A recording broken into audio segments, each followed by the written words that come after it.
पत्रकार बंधुओं को नमस्कार। प्रधानमंत्री की डिग्री का मामला जब से सामने आया है, पूरी की पूरी भारतीय जनता पार्टी बौखला गई है। सारे मंत्री, सारे प्रवक्ता, सारी की सारी भारतीय जनता पार्टी अपने प्रधानमंत्री के फर्जी डिग्री को सही साबित करने में जुट गई है। और मैं इसको फर्जी डिग्री क्यों कह रहा हूं? इसलिए कह रहा हूं कि प्रधानमंत्री जी ने जो डिग्री सार्वजनिक की है, प्रधानमंत्री जी की जो डिग्री गृह मंत्री अमित शाह जी के द्वारा प्रेस कॉन्फ्रेंस में दिखाई गई है, वो डिग्री अपने आप में कई सवाल खड़े करती है। अभी सिलसिलेवार करके मैं आपके सामने बताऊंगा। लेकिन एक बात बहुत स्पष्ट है कि भारत के चुनाव आयोग का नियम यह कहता है कि अगर आप अपनी संपत्ति के बारे में कोई गलत जानकारी देते हैं, अगर आप अपनी डिग्री के बारे में कोई जानकारी गलत देते हैं, तो आपकी सदस्यता रद्द हो सकती है। यानी भारत के प्रधानमंत्री की डिग्री जांच करा ली जाए, वो फर्जी निकलती है, तो मोदी जी की सदस्यता पूरी तरीके से रद्द हो जाएगी। वो न सांसद बचेंगे, न चुनाव लड़ने के योग्य बचेंगे, क्योंकि एक बहुत बड़ा फर्जीवाड़ा है भारत के प्रधानमंत्री की ओर से। तो इसलिए अब मैं आपको सिलसिलेवार करके बताऊंगा कि इनकी डिग्री फर्जी कैसे। नंबर एक, ये वो डिग्री है जो गृह मंत्री अमित शाह ने प्रेस कॉन्फ्रेंस करके दिखाई थी और कहा था कि प्रधानमंत्री की मास्टर डिग्री यह है। गुजरात विश्वविद्यालय से उन्होंने मास्टर ऑफ आर्ट्स किया है।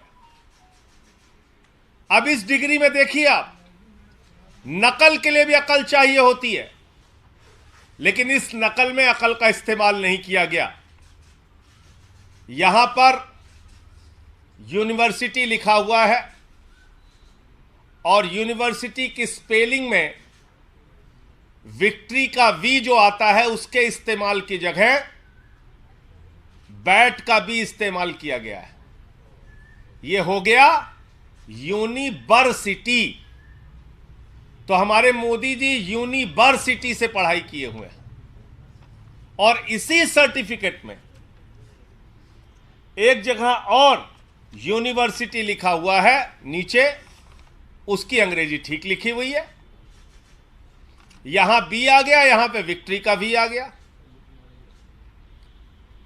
ये देखिए आप, इसी सर्टिफिकेट की बात कर रहा हूं जो गृह मंत्री जी ने दिखाई।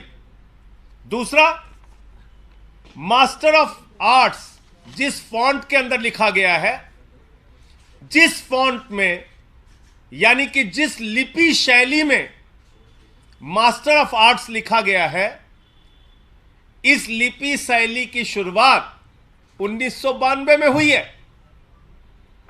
यह फॉन्ट, यह लिपि शैली, मास्टर ऑफ आर्ट्स जिसमें लिखा गया है, यह लिपि शैली आई है, यह फॉन्ट आया है 1992 में। और प्रधानमंत्री जी का क्या दावा है कि उन्होंने 1983 में ही एमए पास कर लिया था। यह है दूसरा सवाल। अब तीसरा सवाल और सबसे बड़ा सवाल यह है प्रधानमंत्री जी का। स्कूली शिक्षा गांव में किया और जैसा मैडम बता रही थी ना कि अपनी शिक्षा के कारण आदमी आगे नहीं बढ़ता, तो मेरी शिक्षा ही नहीं हुई। तो ये प्रधानमंत्री जी का वक्तव्य है, मेरा नहीं, माफ कीजिएगा। यह किसका वक्तव्य है?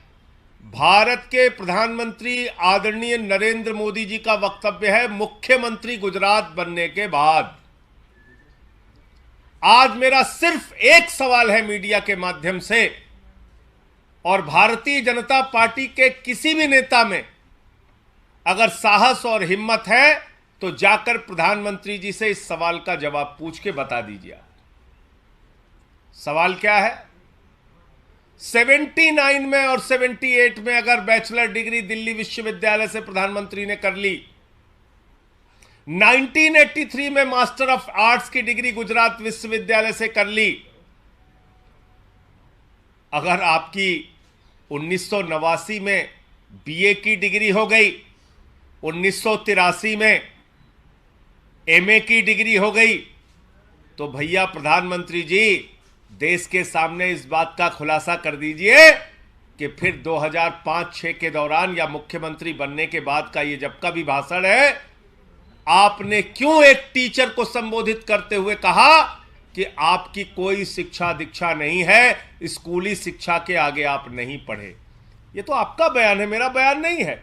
ये बयान तो आपने दिया है प्रधानमंत्री जी, ये बयान आपका है, मेरा बयान नहीं है। मैं स्कूली शिक्षा गांव में किया, और जैसा मैडम बता रही थी ना कि अपनी शिक्षा के कारण आदमी आगे नहीं बढ़ता, तो मेरी शिक्षा ही नहीं हुई। मेरी शिक्षा ही नहीं हुई, ये नरेंद्र मोदी जी गुजरात के मुख्यमंत्री बनने के बाद कह रहे हैं एक टीचर को संबोधित करते हुए।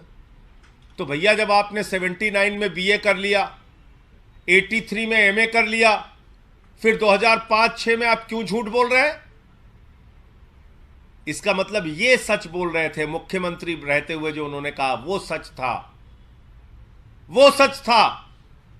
उसके पहले के जो उनके डिग्री के खुलासे हैं वो झूठे हैं, गलत हैं। और इसी तरीके से उन्होंने यूनिवर्सिटी से पढ़ाई की है, इंटायर पॉलिटिकल साइंस में यूनिवर्सिटी से पढ़ के आए हैं मोदी जी। तो इसलिए गुजरात हाई कोर्ट का जो फैसला आया वो अपने आप में बड़ा ही चौंकाने वाला है, हास्यास्पद है कि सीआईसी ने ऑर्डर दिया था डिग्री दिखाने के लिए, गुजरात का विश्वविद्यालय गया हाई कोर्ट में कि डिग्री ना दिखाई जाए, और गुजरात के हाई कोर्ट ने जुर्माना कर दिया अरविंद केजरीवाल जी के ऊपर, जिसका कोई लेना देना नहीं। वो गए भी नहीं अपील में। तो इसका मतलब दाल में काला नहीं, पूरी की पूरी दाल काली है। और नकल के लिए भी अकल चाहिए, उस अकल का भी इस्तेमाल यह डिग्री दिखाते समय नहीं किया गया है। और बीजेपी की सारी लीडरशिप और स्वयं प्रधानमंत्री जी जवाब दें कि 79 में अगर आपने बीए किया, 83 में आपने एमए किया, तो 2005-06 में आपने क्यों कहा कि आपने कोई शिक्षा स्कूली शिक्षा के बाद नहीं की है? अर्थात या तो आपकी डिग्री फर्जी है या आपका बयान झूठा है, दो में से एक ही बात हो सकती है। आपका कोई प्रश्न हो आप पूछ सकते हैं।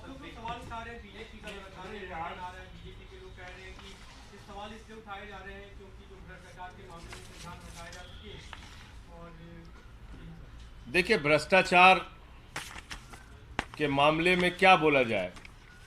भ्रष्टाचार तो मोदी जी के साथ आसमान में घूम रहा है। इस भ्रष्टाचार का जवाब कौन देगा? ये भ्रष्टाचार जो आसमान में घूम रहा है, अडानी वाला, जिसमें आराम से लेटे हुए हैं मोदी जी, कह रहे हैं लूट ले बेटा लूट ले, सारा हिंदुस्तान लूट ले। देखिए आप, ये तस्वीर भूल गए आप? ये अडानी की तस्वीर है। अपनी राजनीतिक सत्ता को बचाने के लिए नरेंद्र मोदी जी ने अडानी के माध्यम से अपनी आर्थिक सत्ता खड़ी की, और एक ही व्यक्ति को कोयला दे दिया, गैस दे दिया, बिजली दे दिया, पानी दे दिया, सड़क दे दिया, स्टील दे दिया, सीमेंट दे दिया, सीपोर्ट दे दिया, एयरपोर्ट दे दिया, आकाश से पाताल तक सब कुछ दे दिया, 2.5 लाख करोड़ का कर्जा दे दिया, 86,000 करोड़ का कर्जा माफ कर दिया। और उस अडानी ने क्या किया? 38 फर्जी कंपनियां दुनिया के तमाम देशों में अपने भाई के साथ मिलकर खोली। अकेले एक पते पे 6 कंपनी खोलकर मॉरिशस से 42,000 करोड़ रुपए अडानी की कंपनी में लगाया गया। ऐसे लाखों करोड़ रुपए का घोटाला और भ्रष्टाचार और काला धन अडानी की कंपनी में लगा है, जिसके हवाई जहाज में बैठकर भारत के प्रधानमंत्री घूमते हैं। आज तक इस घोटाले पर जेपीसी क्यों नहीं बनी? सारी की सारी पार्लियामेंट की पार्टियां एक स्वर में मांग कर रही हैं, जेपीसी बनाओ, जांच तो कराओ। जांच नहीं कराते, क्योंकि घोटाले में भारत के प्रधानमंत्री और भारत की सरकार सर से पांव तक डूबी हुई है। यह है सच्चाई। और कोई प्रश्न हो आप लोगों का? धन्यवाद। गुजरात हाई कोर्ट से सामने आया जो 2002 के दंगे में जो मामले में जो रेप और मर्डर के आरोपी थे उन 26 लोगों को रिहा कर दिया गया है। आप अभी इस प्रेस कॉन्फ्रेंस में जानकारी दे रहे हैं, मुझे इस पूरे घटना की जानकारी नहीं है, लेकिन मेरा अपना ये मानना है, नफरत की राजनीति, दंगे फसाद की राजनीति, गुंडागर्दी की राजनीति, समाज को तोड़ने की राजनीति इस देश को विखंडित करेगी और ऐसा करने वाले के खिलाफ सख्त से सख्त सजा होनी चाहिए। पश्चिम बंगाल और बिहार में कुछ जगह हिंसा हुई है। उस हिंसा की कुछ तस्वीरें हम लोगों ने देखी। पहली बात तो भगवान श्री राम की मर्यादा के विपरीत, उनका जो जीवन चरित्र था उसके विपरीत जाकर अगर हम रामनवमी के जुलूस में राष्ट्रपिता महात्मा गांधी के हत्यारे गोडसे की फोटो लेके घूमेंगे तो फिर ये बहुत बड़ा सवाल है हमारी व्यवस्था के ऊपर कि आखिर राष्ट्रपिता महात्मा गांधी के हत्यारे की तस्वीर का, गोडसे की तस्वीर का रामनवमी के जुलूस से क्या लेना देना है? क्या प्रभु श्री राम ने यही हमें सिखाया है? यही उनकी मर्यादा, यही उनका आदर्श है? रामचरितमानस से हमें यही शिक्षा मिलती है जो रामचरितमानस कहता है सब नर करहि परस्पर प्रीति, यानी कि सारे लोग आपस में प्रेम भाव से रहें। तो हम किस ओर बढ़ रहे हैं? क्या संदेश देना चाहते हैं? हिंसा करने वाले हिंदू धर्म के हों या मुसलमान धर्म के, किसी भी धर्म के व्यक्ति हों, किसी भी राज्य की हिंसा हो, उसके खिलाफ सख्त से सख्त कार्रवाई होनी चाहिए। और अभी तो सुप्रीम कोर्ट तक ने कह दिया, नफरत फैलाने वालों के खिलाफ जो लोग कार्रवाई नहीं करते, नफरत की भाषा बोलने वालों के खिलाफ जो कार्रवाई नहीं करती, वो सरकारें नपुंसक सरकार है। ये तो सुप्रीम कोर्ट की टिप्पणी आ गई है। अब तो मोदी जी को और बीजेपी वालों को शर्म करनी चाहिए। नफरत की बुनियाद पे देश आगे नहीं बढ़ेगा।